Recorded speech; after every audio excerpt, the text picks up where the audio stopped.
Faites un choix. 2 pilules. Une rouge, une bleue. Prenez la pilule bleue et rien ne change. Prenez la pilule rouge et vous verrez le monde tel qu'il est réellement. Une simulation. Oui, c'est l'intrigue de Matrix. Mais l'idée que nous vivons dans un monde virtuel pourrait en fait être vraie. Et le meilleur dans tout ça, c'est que vous pouvez vous en libérer. Les scientifiques l'appellent l'hypothèse de la simulation. Tout ce que vous voyez, ressentez et expérimentez pourrait faire partie d'un système informatique très détaillé et de haute technologie. De votre cœur qui s'emballe lorsque vous rencontrez l'amour de votre vie, à cette voiture de luxe dont vous avez toujours rêvé, rien de tout cela n'est réel. Imaginons que cette théorie soit correcte. Comment cela fonctionnerait-il? Il existe essentiellement 2 types de mondes virtuels dans lesquels nous pourrions être piégés. Tout d'abord, nous avons des simulations possédées. Il y a un commandant central, clair et net, comme un maître de jeu, qui tire les ficelles de tout ce que nous vivons. Pensez-y comme à un jeu vidéo. Dans ce cas, vous êtes comme un avatar de The Sims, et quelqu'un contrôle votre monde.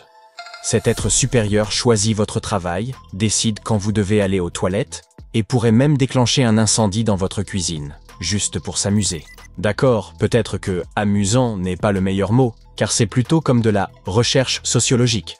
Cette créature super intelligente pourrait avoir créé une simulation pour voir comment l'histoire humaine se déroule. Elle pourrait tester différents événements avec différents points de départ, juste pour voir ce qui se passe et comment nous, et les autres créatures de notre planète, faisons face à différents défis.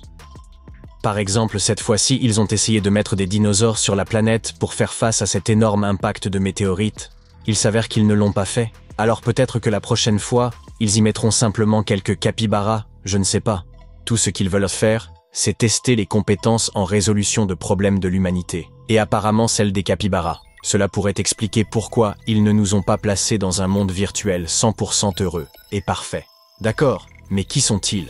Qui contrôle notre simulation? Cela pourrait être un être transcendantal, quelque chose au-delà de notre capacité à comprendre. Ou bien, cela pourrait être des extraterrestres. Si une civilisation galactique a trouvé comment créer une simulation haute fidélité, elle pourrait créer des milliards de civilisations virtuelles. Chacune d'elles pourrait contenir des trillions d'êtres. Tout ce dont ils auraient très besoin, ce sont des ordinateurs plus puissants. En fait, cela pourrait expliquer pourquoi nous n'avons jamais établi de contact avec des extraterrestres, même s'il existe probablement 36 autres civilisations dans la Voie lactée. Si nous vivons dans une simulation contrôlée par des êtres cosmiques, nous ne pourrons ni les voir ni les contacter, à moins qu'ils ne veuillent que nous le fassions. Notre grand architecte pourrait également être une IA ultra avancée, une version contrôle fric de ChatGPT. Cela nous amène au 2e type de monde virtuel, dans lequel nous pourrions être piégés, les simulations sans hôte. Celles-ci fonctionnent sans patron, tout comme les histoires générées par l'IA. Dans ce cas, le créateur est parti, mais le monde simulé continue de fonctionner par lui-même. Pensez par exemple à Star Wars Galaxy. Ce jeu basé sur la célèbre franchise cinématographique est sorti en 2003. C'était un jeu multijoueur en monde ouvert, ce qui signifiait que vous pouviez explorer librement une vaste carte interactive, sans être contraint de suivre un chemin strict.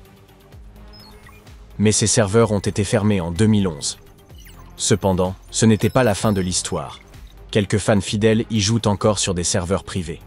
Le problème est que les développeurs ont cessé de le mettre à jour, et sans personne pour surveiller ce que font les joueurs, cela ouvre la porte à plus de bugs. Des choses qui vont au-delà de ce pourquoi le jeu a été initialement conçu et qui ne devraient certainement pas être là, mais le jeu fonctionne toujours. Appliquez maintenant cette situation de Star Wars Galaxies à notre réalité. Dans la théorie des simulations sans hôte, l'univers est un désordre, et les humains sont un dysfonctionnement. Au lieu d'être créés intentionnellement, notre conscience et existence pourraient avoir émergé par un accident technique. Donc, nous pourrions n'être rien d'autre qu'un bug dans le code, comme des anomalies, coincées dans une simulation sans propriétaire, fonctionnant en pilote automatique. Mais cela peut conduire à un scénario catastrophe. Si la simulation est submergée de bugs, elle pourrait éventuellement s'effondrer. Vous voyez, plus nous apprenons, plus cela s'aggrave. Notre évolution culturelle et intellectuelle pourrait déclencher un game over ou un écran figé, parce que le propriétaire de la simulation, qui qu'il soit, pourrait ne pas vouloir que nous découvrions la vérité. Il pourrait réinitialiser le système ou se débarrasser de la source du bug. qui, soit dit en passant, pourrait être l'humanité elle-même.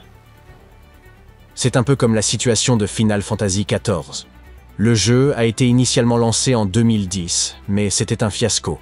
Les joueurs ont rencontré toutes sortes de bugs et de problèmes techniques. Les choses ont empiré au point que le jeu a dû être fermé et les développeurs ont décidé de le reconstruire. Ensuite, ils ont sorti une version nouvelle et améliorée appelée A Realm Reborn. Et une renaissance pourrait être exactement ce qui nous attend. En fait, dans environ 100 ans, nous pourrions créer une IA capable de simuler toute l'humanité. Elle utiliserait des données provenant des archives Internet, des échantillons d'ADN, des photos, des vidéos, et ainsi de suite. Cela signifie que tous ceux qui ont vécu sur Terre pourraient être recréés dans un monde virtuel, et, en quelque sorte, renaître. Le problème, cependant, est que nous n'avons pas de connaissance parfaite du passé, surtout des époques plus lointaines, de sorte que la simulation pourrait ne pas être totalement exacte. Que notre univers soit contrôlé par un architecte supérieur ou par les pouvoirs aléatoires d'une IA ultra avancée, la grande question est, pourrons-nous un jour nous en libérer? Certains experts pensent que, oui, c'est possible. Voici quelques façons dont nous pourrions être en mesure de pirater la simulation. Astuce numéro 1. Commencez par explorer l'illusion. Recherchez ses règles ou ses défauts, et vérifiez s'il y a des motifs étranges ou des choses comme des déjà-vus qui pourraient révéler sa structure cachée. Astuce numéro 2. Surchargez le système avec une quantité massive de données. Cela pourrait éventuellement provoquer des erreurs et repousser les limites de la simulation. Hack numéro 3. Écrasez tout le système en faisant prendre conscience à tout le monde, par exemple. À un certain moment, la simulation révèle soit sa vraie nature, soit elle se ferme complètement. Cette idée que nous vivons dans un monde virtuel est décidément fascinante. Mais est-ce réel? Parlons chiffres. Certains scientifiques estiment qu'il y a une chance sur 2 pour que la Terre soit une simulation. Mais les probabilités pourraient être en réalité bien plus élevées que cela, car il existe un nombre infini de mondes simulés possibles. Et à l'intérieur de chacun d'eux, il y a des personnes simulées qui ont créé encore plus de mondes simulés. Donc, d'un point de vue mathématique, les chances de vous trouver dans le seul vrai monde physique sont presque nulles. Bien qu'il soit vraiment difficile de le prouver, certains experts croient que les preuves sont partout. Cela pourrait être aussi simple que de ressentir un déjà-vu. Vous savez, ce sentiment étrange quand vous pensez avoir déjà vécu quelque chose auparavant, même si cela se passe pour la première fois. Cela pourrait en fait être des fissures ou des défauts temporaires dans la réalité virtuelle. Une autre preuve possible est ce que l'on appelle l'effet Mandela. C'est lorsque qu'un grand groupe de personnes se souvient d'un événement différemment de la manière dont il s'est réellement déroulé, comme une mémoire fausse partagée. Par exemple, beaucoup de gens se souviennent de la phrase emblématique « Luke, je suis ton père » de Hotel Star Wars, mais ce que Dark Vador a réellement dit est « Non, je suis ton père ». Si vous vous êtes trompé aussi, vous pouvez en blâmer l'effet Mandela. Pour certaines personnes, cela constitue une preuve suffisante pour démontrer que nous faisons partie d'une simulation. Et bien que nous n'ayons pas encore trouvé la pilule rouge, nous savons désormais qu'il n'est pas impossible de déchiffrer le code. Donc, ce ne serait pas une mauvaise idée de prévenir Keanu Reeves à ce sujet, juste au cas où.